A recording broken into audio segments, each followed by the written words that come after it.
ल हाम्रो दाइले चाहिँ माछा मार्दै हुनुहुन्छ टापी खेलेर। गाउँमा बस्नुको फाइदा यही हो के, खोलो आयो माछा खान पाइन्छ, जङ्गलतिर च्याउ खान पाइन्छ, शीतल हावापानी टक्क लाएर माछा खाएर। हामी यति बेला दोभानको नजिक आइसकेका छौँ। माछा एक छाक माछा मरिसके, एक छाक माछा। यसको नाम चाहिँ टापी हो। यसलाई टापीका खुट्टा भन्छ भने यो तलको भागलाई चाहिँ टापी भनिन्छ। अनि यो चाहिँ नौबहिनीबाट आएको, यो नौबहिनी खोला हो भने यो गौमुखीबाट आएको झिमरुक खोला, त्यो दुवैको सङ्गम स्थल दोभानमा छौँ हामी यति बेला।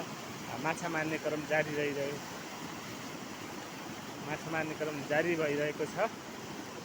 माछा कति मर्छन् हेरौँ, लगभग एक छाक त भइसकेका छन्।